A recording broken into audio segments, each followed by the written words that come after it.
starts now. A horrific crash captured on surveillance video. Hello again, everyone. I'm Tom Abrams. 24-year-old Renzo Olano Flores was killed while heading home early this morning. Deputies tell ABC13 a woman who allegedly showed signs of intoxication ran a red light and slammed into that man's vehicle. ABC13 reporter Roxy Bustamante joins us live from Katy, where the crash happened. Roxy, what have you learned tonight? Tom, it's a tragic story. I'm told Renzo and his family had just had game night together, and he was heading home when this crash happened right here in this intersection right behind me on France and West Green. Now you can still see debris and parts of both vehicles and shattered glass right here throughout this area, but I'm told that he was only 2 stoplights away. My niece, she left 2 minutes before, and I think the car that was before was hers. And never happened. This is very hard. I'm so sorry. This is very hard. A family devastated. 24-year-old Renzo Olano Flores left his uncle's home early Sunday morning. His uncle says it's less than a 10-minute drive. Harris County deputies say as Olano Flores was driving through the intersection of Franz Road and West Green, which you can see here in this surveillance video from a nearby gas station, a woman identified as Liana Zepeda, driving a Ford Fusion, was heading north on West Green when deputies say she drove through the red light and slammed into Olano Flores' vehicle. The crash is so violent, we stopped the surveillance video before it shows the impact. The 24-year-old was taken to the hospital where he was pronounced dead. Investigators say Zepeda took off on foot and later returned to the scene of the crash and showed signs of intoxication. According to court records, she had a previous DWI charge back in May of 2021. Zepeda was arrested and charged with failure to stop and render aid, resulting in death and intoxication manslaughter. But at least what I want is just justice for my brother, so this won't happen to anybody else. You know, this could be somebody's, son, somebody's kid, somebody's brother. But it was my brother.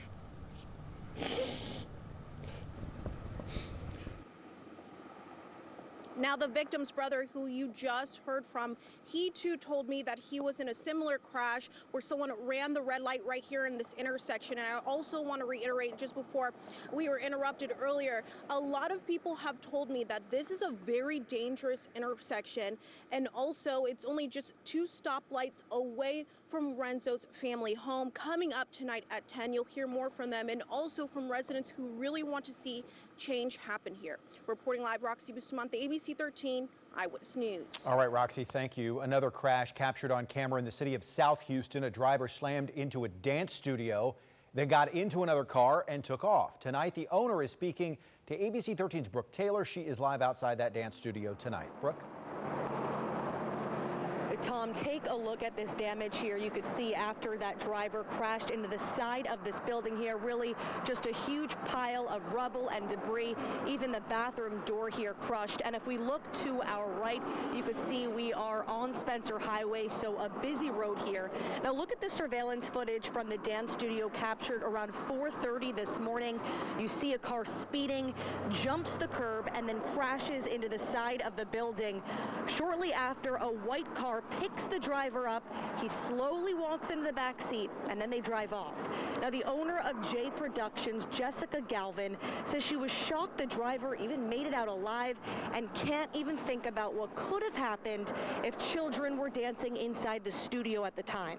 The damage, though, not stopping the dancers who have a winter recital just weeks away. It was originally postponed because of COVID. We did get a sneak peek of the dance they've been preparing for 8 months, and again, they are not letting this damage stop them. All of our trophies are gone. All the left side. I mean, we literally have a gazillion trophies and they are shattered. All the glasses are broken. We have trophy cases that are just shattered to pieces. It's really heartbreaking, They work so hard for these trophies, and that's a symbol of our dedication, and they're gone. Now, the suspect's car was left here and towed away. You're taking a look at the bumper that's still here. So the owner there is hoping that the license plate on the car is going to help police track down this driver. I've reached out to the City of South Houston Police Department, but have not heard back tonight. We're live at the city in South Houston. I'm Brooke Taylor, ABC 13 Eyewitness News.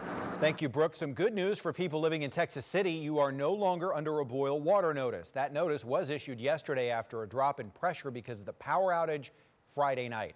Emergency management officials say the water was tested. It is safe to drink and for all normal activities. There are no restrictions on usage.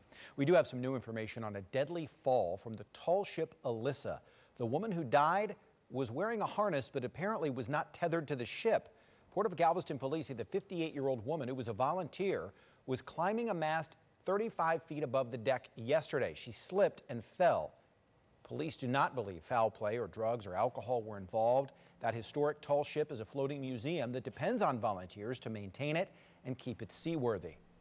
A man died in a van fire this morning on the south side of Houston after sleeping with candles to stay warm during the cold weather. Neighbors say he lived in the van that was parked at his family's home. ABC 13's Rosie Wynn explains what investigators know so far.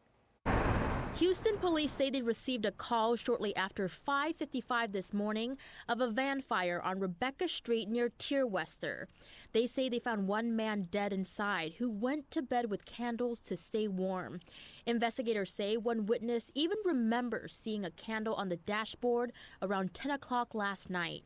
Neighbors and family members who declined to talk on camera identified the man as 66-year-old Michael Williams.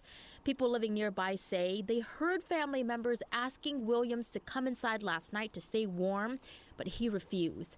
Right now, the fire is still under investigation, but firefighters don't suspect any foul play at this time. Reporting in the south side of Houston, Rosie Wynn, ABC 13 Eyewitness News. That was not the only fire sparked by an attempt to stay warm. A space heater may have started a fire that destroyed a man's home in Texas City. The disabled homeowner managed to escape this morning with second-degree burns. He was treated there at the scene. His dog also got out safely. The homeowner apparently told firefighters a space heater likely caused the fire, though that investigation is ongoing. Just 2 days ago, another fire that destroyed a home in southeast Houston was blamed on a space heater. Now, here are some tips for using space heaters safely. Firefighters say you should always keep the space heater on a solid, flat surface and plug it in directly to an outlet, not a power strip. Keep the heater at least 3 feet away from something that could burn, such as curtains, and turn it off and unplug it before you go to bed. Never leave a space heater in a room that is unattended. A neighborhood in Missouri City will no longer have families living on Confederate Drive.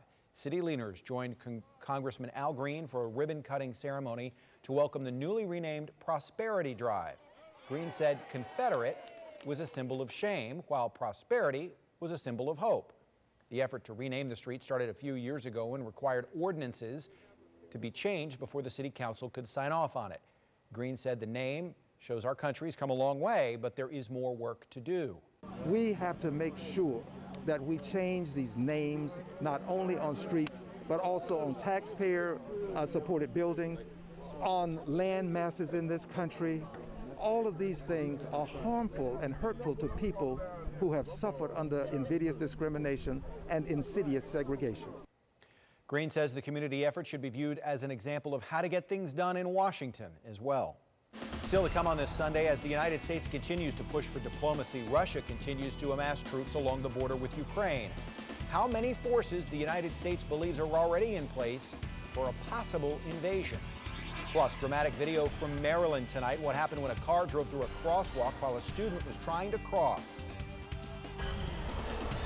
And talk about a cool day. Started off this morning with most of our temperatures below freezing. Tonight, not expecting below freezing temperatures across most of southeast Texas, but a few of us could see it as we head into Tuesday morning. We'll take a closer look at your temperatures coming up.